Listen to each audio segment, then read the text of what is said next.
Okay, so if you've ever eaten breakfast, lunch, whatever, and you felt hungrier afterwards, or you felt tired, cranky, and ready to take a nap only an hour after eating, this video is for you. Stick around because we're going to talk about the blood sugar roller coaster because that's what you're on. We're going to talk about the roller coaster that your body did not buy a ticket for. And no shade, because we've all had elevated blood sugars once or twice or 15 times in our lives. However, there are serious health complications that come with a consistent elevated blood sugar.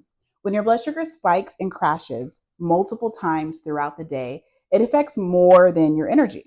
It can impact mood, sleep, cravings, your hormone balance, and your long-term metabolic health, even if you don't have diabetes yet.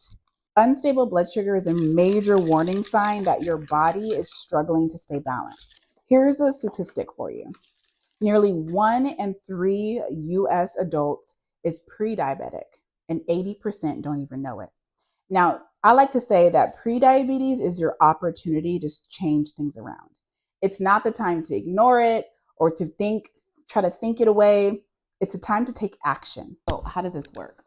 When you eat simple carbs by themselves, like white rice, bread, pastries, sugary drinks, your blood sugar shoots up fast and your body responds.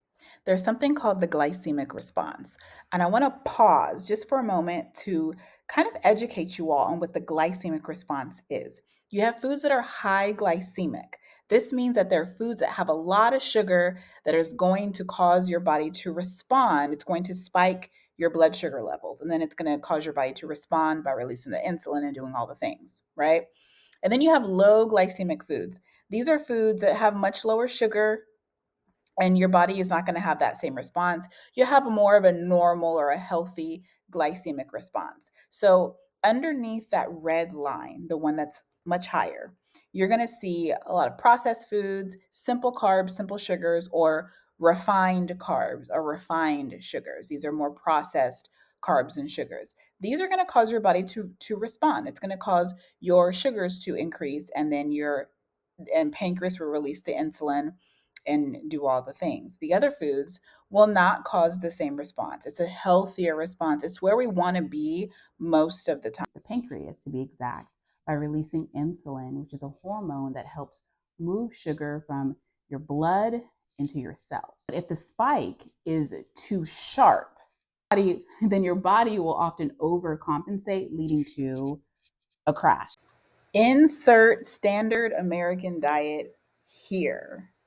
Now, when we consume a lot of refined carbohydrates, a lot of sugar, with no support from fiber, protein, or healthy fats, it causes an insulin response, or it causes a glycemic response.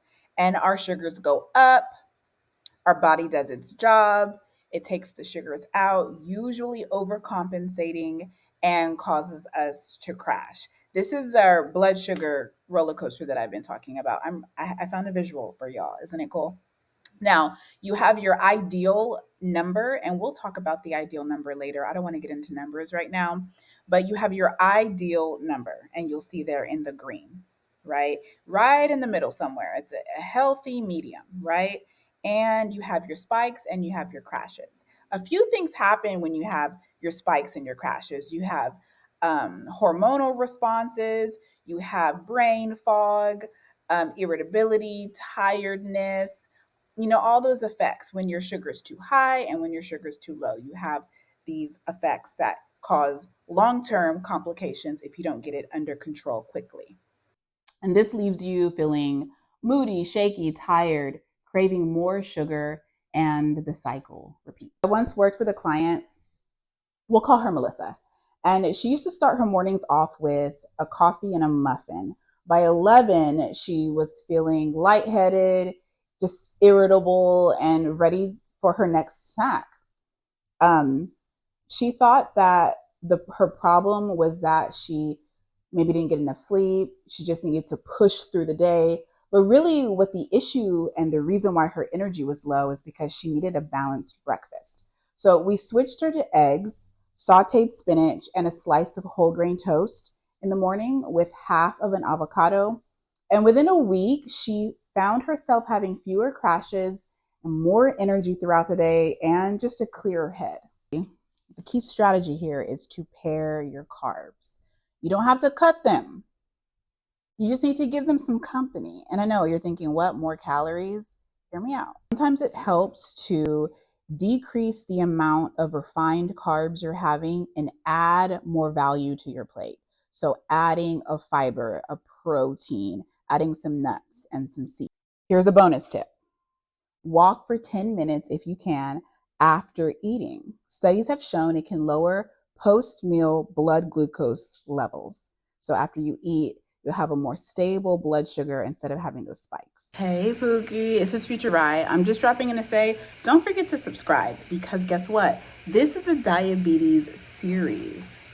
There are a few more videos coming up after this on the complications of diabetes, how to advocate for yourself, how to prepare a healthy plate, all the things that are extremely relevant to people who are pre-diabetic or diabetic. We'll even talk about the numbers and where you want your A1C to be and your glucose and all the things and the differences. There's a difference.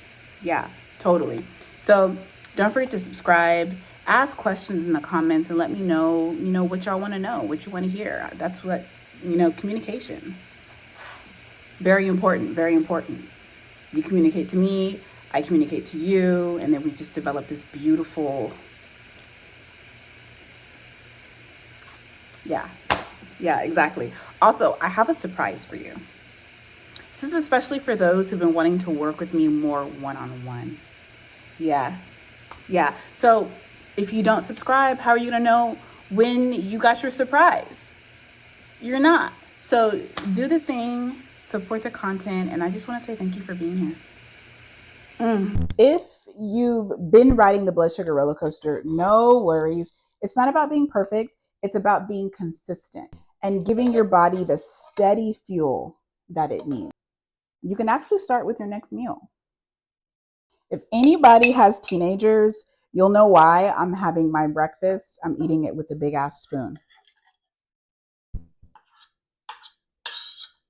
Yummy. Scrambled eggs with some spinach and some salsa. This is beef bacon. Really good. If you're a busy person and you need like an easy blood sugar friendly breakfast, stick around.